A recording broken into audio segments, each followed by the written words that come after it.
Hello dear students, welcome back to organized knowledge channel. और आज की जो वीडियो है उसमें हम डिस्कस करेंगे worksheet G11 for class 6 to 8। विषय जेनरिक है, यानी ये वर्कशीट आपकी सब्जेक्ट स्पेसिफिक वर्कशीट नहीं है।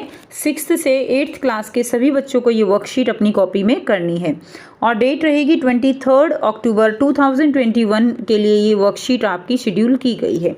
सो वर्कशीट शुरू करने से पहले बेटा प्लीज़ चैनल को सब्सक्राइब कर लीजिए, बेल आइकन को भी प्रेस कर लो ताकि आपको आने वाली वीडियोस की नोटिफिकेशन वो समय से मिलती रहे। सो प्यारे बच्चों, हम तरह तरह के कपड़े पहनते हैं। सभी बच्चे जानते हैं कि हम जो है अलग अलग कपड़े पहनते हैं, अलग अलग फैब्रिक होता है। सर्दियों के कपड़े अलग प्रकार के होते हैं, गर्मियों के कपड़े अलग प्रकार के होते हैं।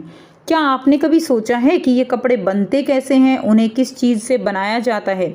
तो चलिए कपड़ों के बारे में थोड़ी जानकारी जुटाते हैं। ठीक है, तो गर्मियों के कपड़े जो है वो कैसे होते हैं, अलग प्रकार के। सर्दियों में हम ऊनी कपड़े पहनते हैं।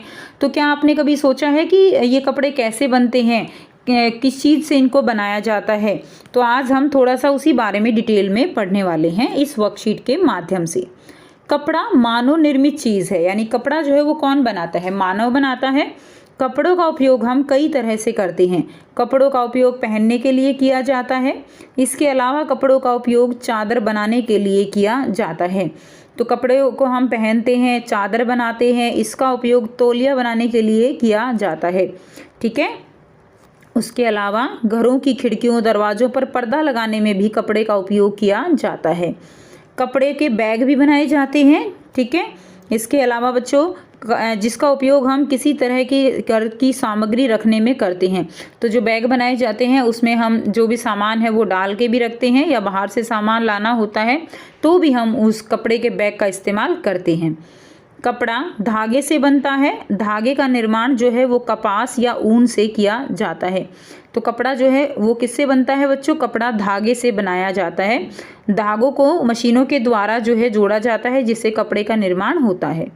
धागे का निर्माण कहाँ से होता है? धागे का निर्माण कपास की जो खेती की जाती है उससे या ऊन से किया जाता है।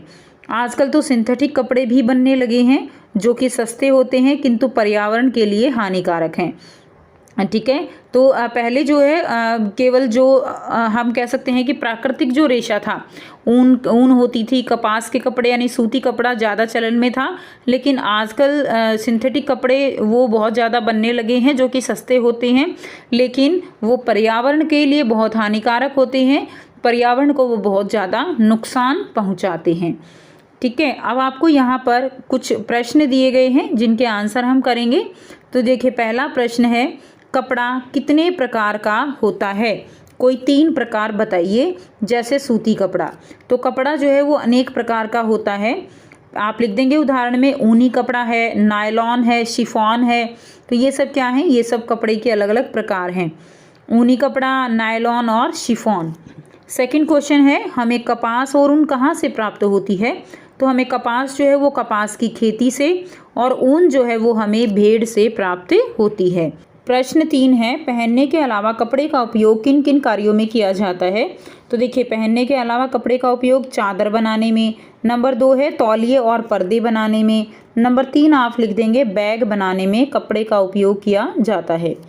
प्रश्न 4 है, कपड़े के आविष्कार से पहले मानव कपड़े की जगह किन चीज़ों का इस्तेमाल किया करता होगा?